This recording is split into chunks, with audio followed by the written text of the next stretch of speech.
Good evening all. If you have a question, raise your hand and I'll come to you. Obviously headsets have got interpretation, French and English.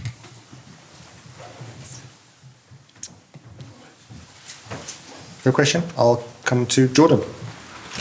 Mikel, congrats on the win, great night. Was the only disappointment you didn't kill the game off? You just felt as if the game was still alive? Yes, absolutely. Especially the way we played the first half. How determined, how brave we were, the quality that we showed against this kind of opponent to be so dominant, score the 2 goals. And then we wanted a different second half probably, continue to be that dominant and with the ball to be a bit more composed than we were. We had 3 big chances to score the third one and probably that would have killed the game. It didn't, by credit to them as well and the changes that they made, the adaptations that they make and they forced us to play again in a different area of the pitch that obviously we had more problems as well after to win territory and to continue to play in the way we did the first half. And Havertz, when he's in this form, is he really unstoppable? Just the way he's so powerful in the air. So powerful, but as well he's so intelligent. The way he occupies the spaces, the way he glides everything together, his work ethic. And now he's around the box and you have the feeling that he's going to score a goal. The goal was superb. I think overall the performance was really good as well from him. So really pleased with that.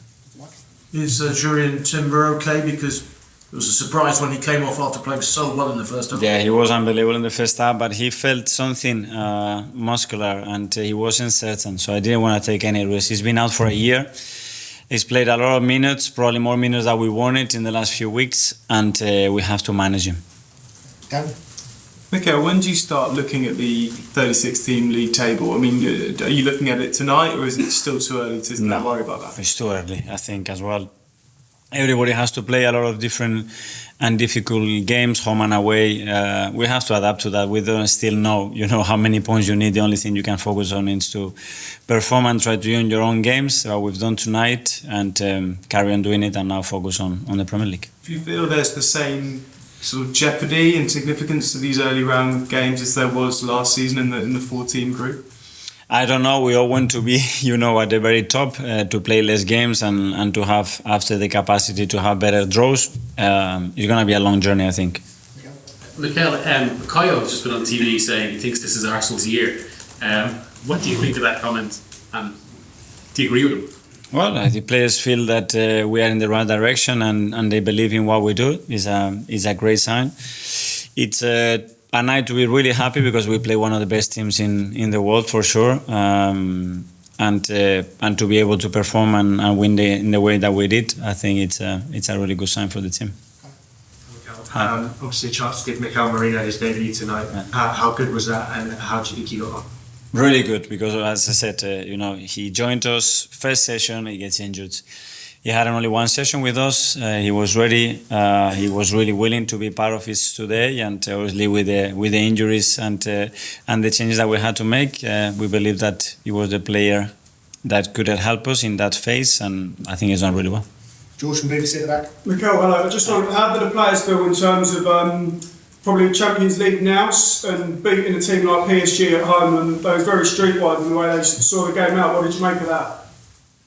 I think it raises the confidence, and the belief that we can compete with any team at that level in European competitions, with European kind of games that are very different to the Premier League. And I think we showed a lot of maturity in the way that we played, but as well, I think we put our stamp in the way that we want to behave in Europe against top teams, and I really like that. Harry from back. Mikel, just a quick one on Ricardo Calafiori. We've seen your fullbacks invert into midfield for quite some time now. At times in the first half, it looked like he was playing like a number 10. Was that something you instructed him to do, or was that something he took on? Yes, he has the capacity to occupy different spaces. He's really comfortable with that. He's already done that in Italy, and that's why we signed him. First of all, because he's a great defender. He's got this presence, this energy, and this full commitment in the reaction that he does. And then he's really brave. He doesn't care in any situation. He wants the ball. He wants to make things happen with it, and he's happy to play in different roles. Gentleman here. Hi, Mikel. I want to listen for. I would like to ask you about the Declan Rice. This season with Thomas fit to play from the very beginning. He's playing more on the left of the midfield. and he seemed to be less involved than last season, for example, with the ball. At least it seems maybe you have data which is involved in the same how he looks like from outside, at least to me. I would like to ask you what do you expect from him on that role? If it's similar to what we have seen in your team with Granit Xhaka, for example, if you are happy with how he's been dealing with that playing at the left of the midfield. Yeah, I'm very happy. Obviously, we have to understand the context of games that we played. For example, last Saturday when we played here, he was very dominant with the ball. I think he created one of the best stats that they were produced in the Premier League. But obviously we play different contexts, and this place got the capacity to play different kind of games and still be very, very important for the team. Today we use him as a 6 as well in the second half. It's a great quality that he has as well, so he gives us so much. Amy? Hi, Mikel. You used the word maturity just now talking about your team. When you look at them before sending them out for a game like this, do you feel differently to last season in the Champions League, that they've found something new about how they want to attack this competition that maybe was harder to do first year back after so I many did. years? I sensed it differently yesterday as well, and the way we were preparing the game and how they wanted the level of focus. But I think they wanted to prove a point tonight as well against the top teams at home. We can be ourselves and we can be very dominant as well. And it's another step. We have to continue to do that.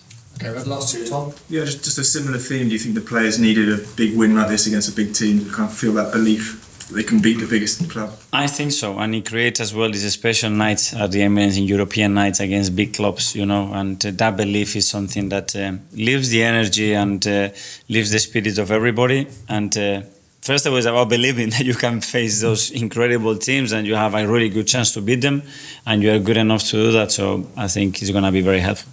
And finally, Sammy.